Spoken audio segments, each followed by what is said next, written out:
Okay. What's up, everybody? Good morning. Welcome to a home day edition of Morning Scone presented by Brock, the Baton Rouge Orthopedic Clinic. Of course, if you need a roof, give us a shout at 364-1007, 364-1007. The name of the new roofing company will be unveiled. Actually, hold on. Let me see.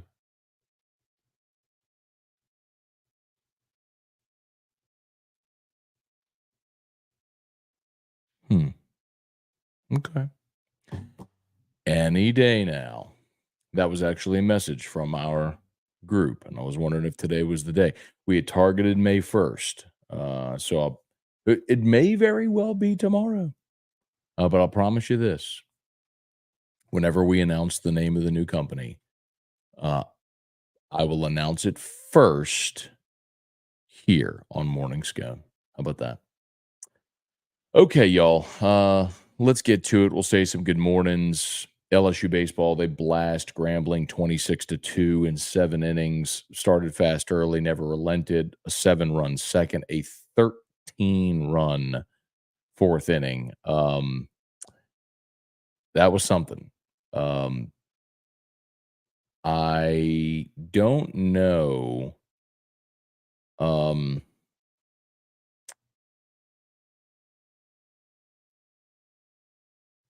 okay, I'm checking. I need to remember. Um, the old school LSU baseball fans will remember this. So in 1996, LSU played a regional game at the box. This was the old 6-team regional.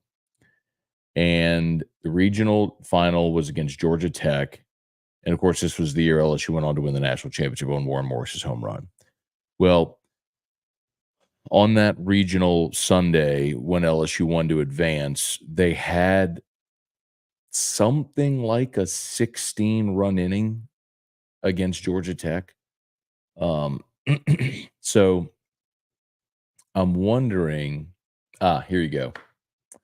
LSU sent 17 hitters to the plate in a 13-run fourth inning, making the most runs scored by the Tigers in a single inning since May 27th, 2000, when LSU plated 14 runs versus ULM in the NCAA Baton Rouge Regional.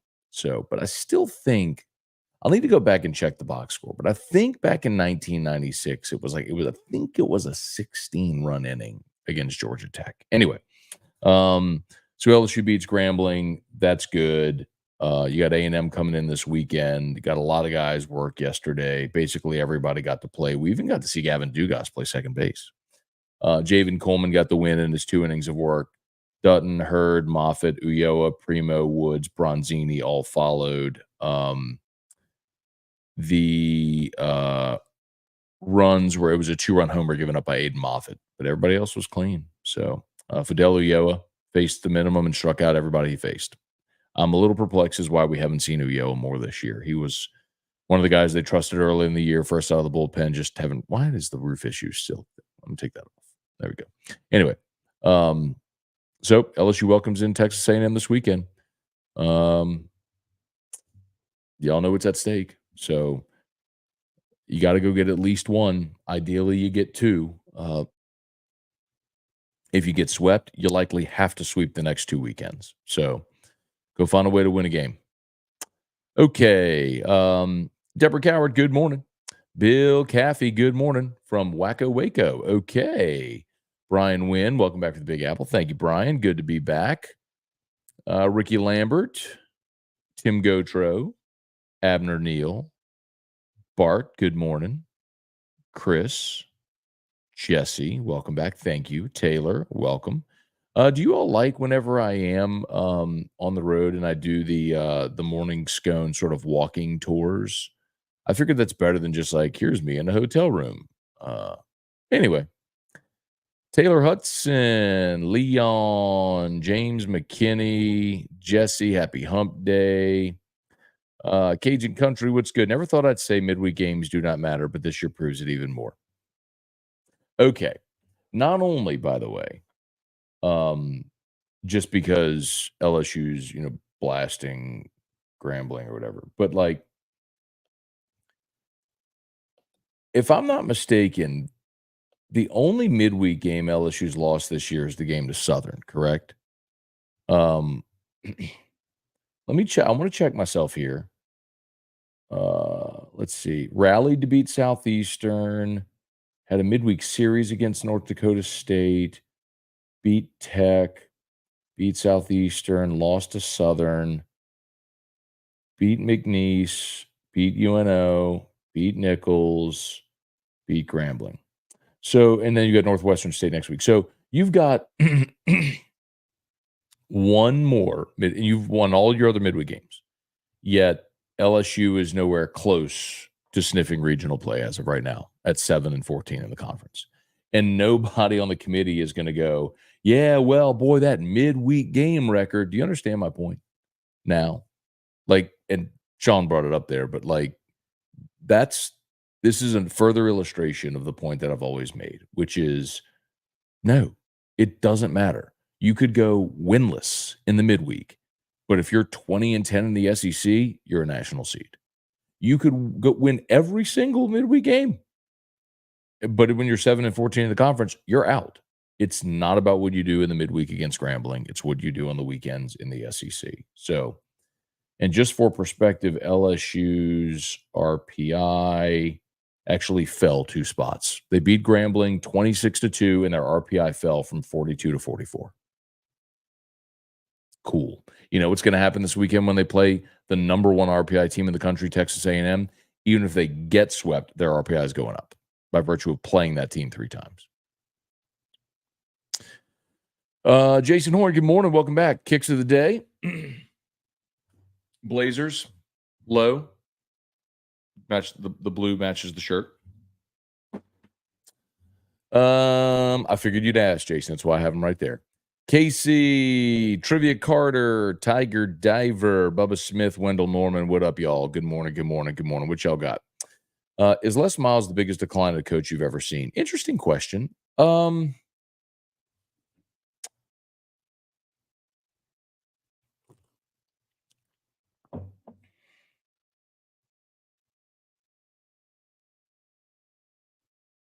Well,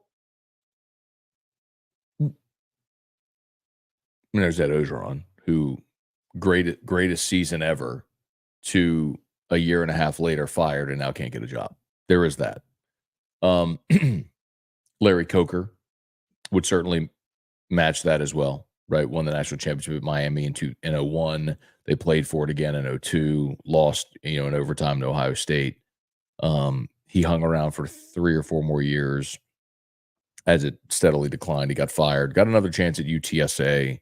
I guess that's where my brain goes, right? Coaches that won a championship, then it unraveled. The thing about Les is, they were, you had the great season in 11. 12, you were right there again, unfortunately, but but people forget this because we think about the 8-game losing streak to Bama.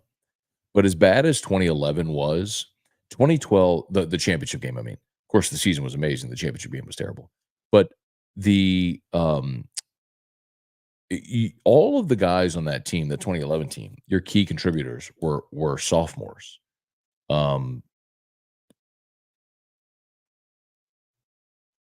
Eric Reed, Barkevius Mingo, Sam Montgomery, Benny Logan, Kevin Minter,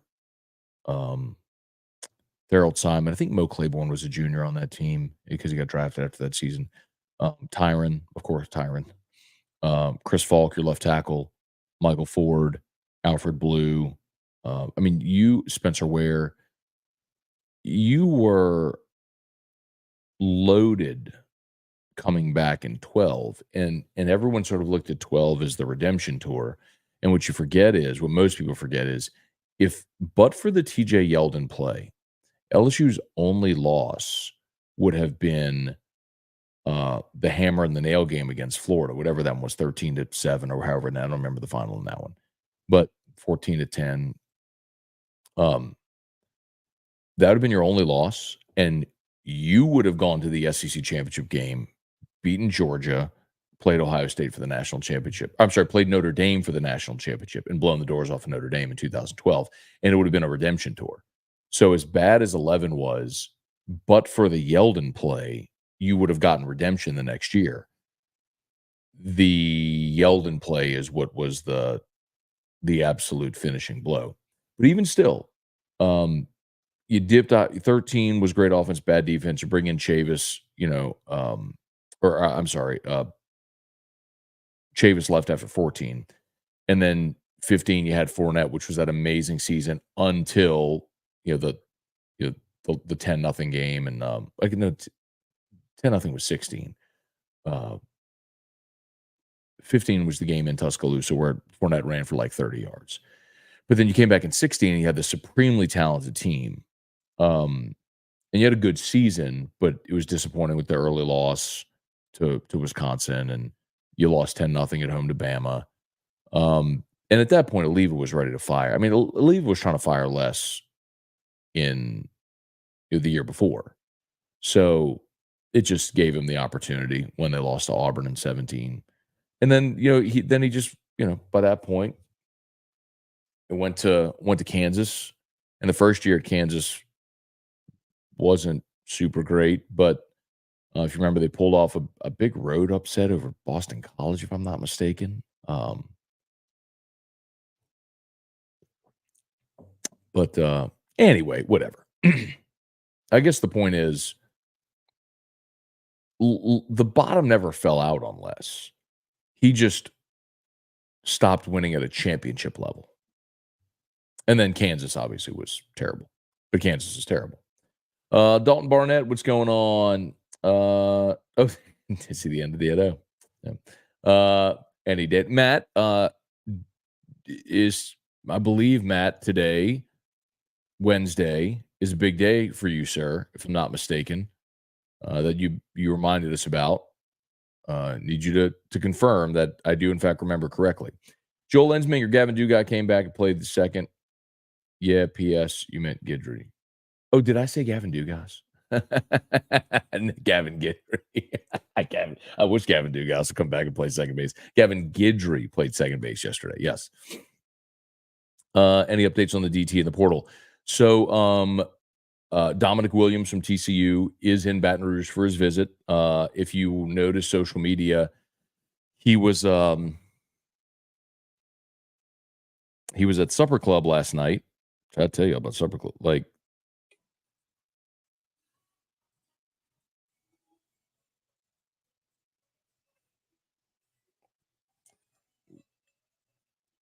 So anyway, Dominic Williams' tweet was, "This how LSU's coming," with surprise face emojis, "Go Tigers." I don't know if you can see that. So anyway, yes, Supper Club brought it there. That's the private room over at Supper Club. So they were hosting him last night. Let's go. Poplar, what's up? Good morning. Y'all smash the like button if you would subscribe up to the channel. Leon, do you think they put Guidry back in the field, not pitch unless it's absolutely necessary? No, I don't think that at all. I think yesterday was a game where you were up a bajillion to nothing, and it was like, hey, go play second. And that was essentially the extent of it. He's not going to bat because he hasn't hit consistently in a year and a half. And you're not going to put him in key situations in SEC games or postseason games when he hasn't had a competitive at-bat in a year and a half. So, no. Short answer to your question is no. I don't think Gavin Guidry is going to go back and play infield. Antron, good morning. Go Tigers. Yes, sir. Yes, sir. Kelly Gross. Hey, Dad. Good morning.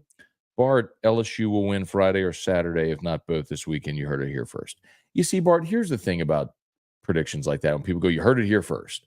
I don't really put, and this is no disrespect to you, Bart. I hope you don't take it this way. But I don't put any credence into anybody's prediction that has nothing to gain or lose, or nothing to lose.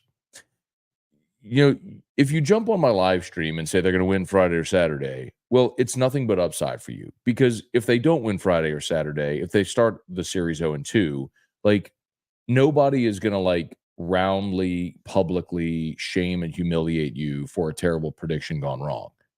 But If they do win, you get to come back here and say, see, I told you. So I really, no disrespect, but the whole bold prediction, you heard it here first thing, I just don't ever put any credence into that. I hope they do, Bart. But you also have not like you'd have to tell me why you think they're going to win game 1 or 2. And if you just say I think Gage Jump's going to be awesome, well, why? Tell me why Gage Jump is gonna perform well against the Texas A&M lineup. That's the best offense in the SEC and maybe in all of college baseball right now. Anyway, Darren Reeves, Lowell Cormier, Lisa, what's going on? Chris, I think it's cool to change it up, move around, new scenery. Okay, cool. Yeah. Talking about the morning scone when I'm on remote or when I'm out and about. Patrick, good morning. Glad you got back safe. Crazy game last night between the Knicks and Sixers. How about that? Maxey went off last night. If y'all missed it, the Knicks were up 6 with 30 seconds to go and lost the game. Couple of threes and one.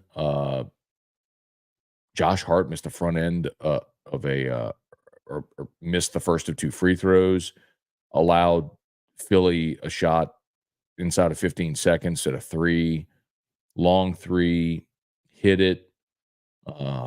Game went to overtime, and Philly won it overtime. It was wild. Any word on Greg Brooks? Rewatched last year's FSU game. Can't believe he was playing football with everything he was battling. I know. Dalton, I did. Excuse me. I did ask about Greg Brooks, and there's some things that I don't know that I'm willing to share because I think when the family wants to share, they can share publicly. But what I don't mind saying is Greg Brooks has a very, very, very long road ahead of him, and you know, definitely lift up Greg Brooks and that family because he's got a very long road ahead of him. Randall, what's going on? Paul Dykes, Brian Broom, Adam Parker, Brent, good morning. Gene Chizik is another coach that falls in that category. That's a good one. That might be the answer, Brent. Chizik, of course. Well, Chizik's entire career was just one gigantic Cam Newton-sized, parabolic run up. I mean, he went from like 5-12 at Iowa State, right, or 5-19, whatever he was, to boom, natty with Cam, to boom, you're fired. I mean, that was, I guess, not that dissimilar from Ed Ogeron, who was an abject disaster at Ole Miss, came to LSU. It was really bumpy in 17. Troy lost and all that stuff. You got Burrow, and 18 was better. 19 was the kaboom, and then it all fell apart. But yeah, Gene Chizik's another really good example. Quentin Breakbill, Deborah, love the walk-arounds. Okay, cool. Oh yeah, Dalton, that's right. No. So no, Dalton, don't misunderstand my point. I'm talking about 11 was the sophomores, right? I understand Tyron was booted in 12, but my point is that I was making about the 2011 team was all of the guys on that team were sophomores. Tyron, Thorold Simon, Eric Reed, Kevin Minter, Barkevius Mingo, Sam Montgomery, Benny Logan, Chris Falk, Michael Ford. Those were all sophomores on the team. I know Tyron was booted in 12, but the point I was making was the expectation in 12 was huge because all of those guys in that great 2011 team were back. And oh, by the way, you're getting Mettenberger, so you should be able to throw the ball more. That was the concept. There's a lot of people joining this conversation right now going, what are y'all talking about? You have to scroll back and see, because I don't know that I want to recreate the entire convo. Ray Langwa, morning, Matt. I enjoyed the video from NYC. Thanks for taking us along with you. You got it, Ray. I walked for like an hour and a half yesterday. Woke up at 8 Eastern, put on my shoes, and was like, I just went for a walk. And I just started walking. I was like, I just felt like walking. But I walked for about an hour, and then I fired up morning Scone when I got into lower Manhattan. Walked around even more, and then I took an Uber back. It was I didn't think I had the time or the tolerance to walk another 45 minutes back to the hotel. Sorry, read that one. Mark, good morning. Thoughts of when the Pirates will bring up Paul Skeens. Yeah, Mark, I mean, it's all right now just about having the extra year of control. So contractually, there's a certain date, and I think it's maybe in a couple of weeks, where if the Cubs infamously did this with Chris Bryant as well. Everyone knew that he should have been called up. He was the best player in their organization. But they waited so that they would get another year of control over him. And so that's what the Pirates are doing. They're just waiting for that date to pass. And then I think what'll happen is, if the Pirates are in contention, they bring Paul Skeens up, and it makes a lot of sense, and you let him go be in your rotation immediately. If not, um, then uh,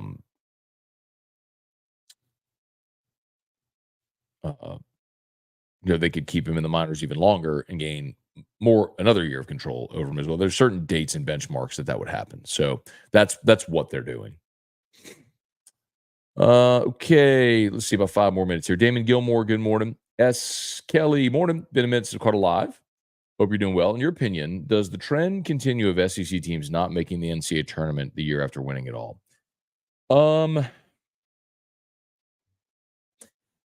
I think LSU is going to get into a regional, and here's the difference between LSU and Ole Miss and Mississippi State the last couple of years. First of all, Ole Miss and Mississippi State kind of came out of nowhere to win their titles. It's not like they were great teams throughout the year that carried that momentum into the postseason. Ole Miss needed to go on a late season run, and only when Hunter Elliott, who was a freshman lefty at the time, really emerged, did they kind of have their front of the bullpen guy, and then or front of the rotation guy, and then they just never slowed in postseason play. But Ole Miss was literally the last team in the field. Like it was a controversial at-large bid because NC State was probably more deserving, but there were people on the committee who maybe had a lean toward Mike Bianco because they knew he was going to get fired if they didn't make postseason. And it was like, at least here's your chance to go down swinging, and they won the whole darn thing. And then Mississippi State was similar. They weren't in that dire of straits, but State, wasn't a dominant team. The year they won it, they got hot and won it. So hat tip, of course. It's the great thing about the field and the format. But LSU was awesome. Like, we knew they were going to be awesome, and they were awesome all year, and they were the best team, and they won it. That's one difference. The other is, Ole Miss and Mississippi State, the last 2 years missed regionals, but they also missed the SEC tournament. So they were in the bottom 2 of the SEC tournament. LSU, I think Auburn and Missouri are going to be the 2 teams that get left out of the SEC tournament. LSU will be in the SEC tournament, and as a result, will put themselves in better position to play themselves into a regional bid there in Hoover. So I don't think it's a certainty, but I think it's more likely that they'll be in because I think they will make the SEC tournament, whereas the 2 teams you mentioned before didn't. Matt, LSU scored 18 against Virginia Tech. Okay, I thought it was 16. You're probably right, 18. But yeah, that was maybe I'm just thinking the 6 because it was 96. But yeah, man, what a game that was. I was listening to that on the radio. That was before everything was televised. I don't even think that regional game was televised. Joseph Fallsgraf, what's going on? James Avery, Hunter Broadhead, Luis Alema, Jay Borden, Spencer Doge, good morning. Gorilla, Tom Granning, what up, Tom? Good morning. Been a minute. Let's see. Go. Bottle service processions at clubs are silly. LOL. Well, that's not a club. That's supper club. It's not like a nightclub. But yes, for those that haven't seen, like, the illuminated signs and the sparklers, that's what they do, like, at Vegas nightclubs and stuff like that. They come, they sing happy birthday to you and all that sort of stuff. But it's all about the experience, man. Popping bottles and whatnot.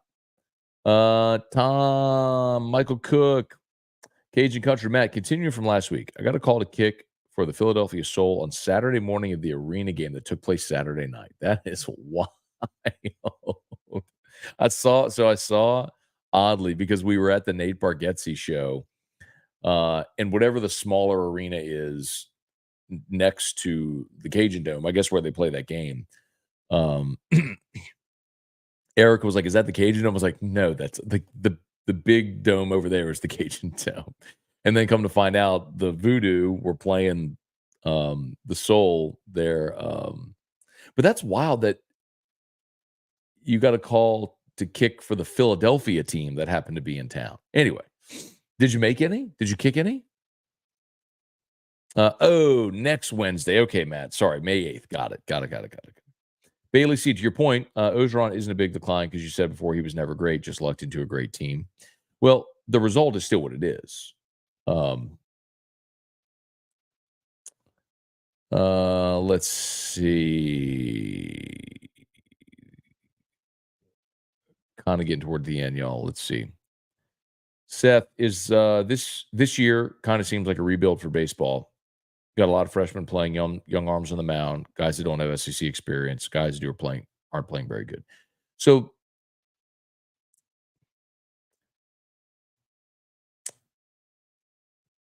the the thing is, like, in a transfer portal world, you don't rebuild. And I know they say, "Oh, you don't rebuild, you reload." You lost a ton from last year's team. There's no denying that. But you went out and you got Gage Jump, you got Cade Woods, uh, you got Braswell, you got Bingham. Like, you went and got players out of the portal to prevent the youth movement rebuild. The problem is the guys you went and got out of the portal, the veteran guys you were expecting to play big roles this year, haven't. So that's the second part of what you said, which I think is right, Seth. And that's necessitated saying, you know what? If the veteran guys we brought in to help bridge the gap aren't playing well, then just play the young guys, which is why you've seen Milam, which is why you've seen Ashton Larson, which was why he's starting to give Aiden Moffett more innings. Yeah, I mean, it's like, okay, if like I'm not going to play you just because you're a veteran. If you're not performing, then I'm going to give the young, talented guys an opportunity to grow up.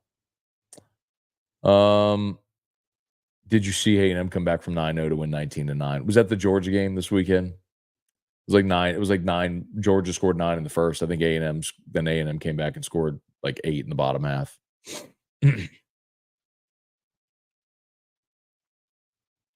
Okay, it's 8:00. I gotta go. Let's see.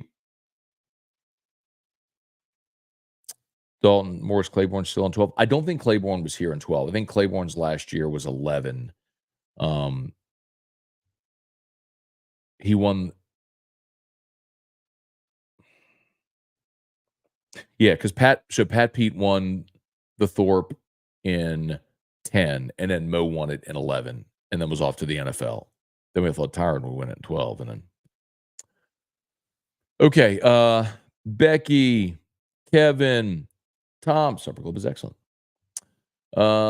Mike, do you think the Saints taking most of their draft selections on developmental players? Have we moved on from the all-in mindset? No, I don't think so at all. It's why, look, if they had moved on from the all-in mindset, they wouldn't have restructured Derek Carr. Larry Garner, Matt Lusto. Matt's birthday is May 8th, mine's May 9th. What a coincidence. All right. I gotta go. Thanks for watching. Y'all have an awesome day. YouTube, smash the like button, subscribe to the channel, Facebook, like the Matt Scone page, share the post. We'll see you for AFR 3.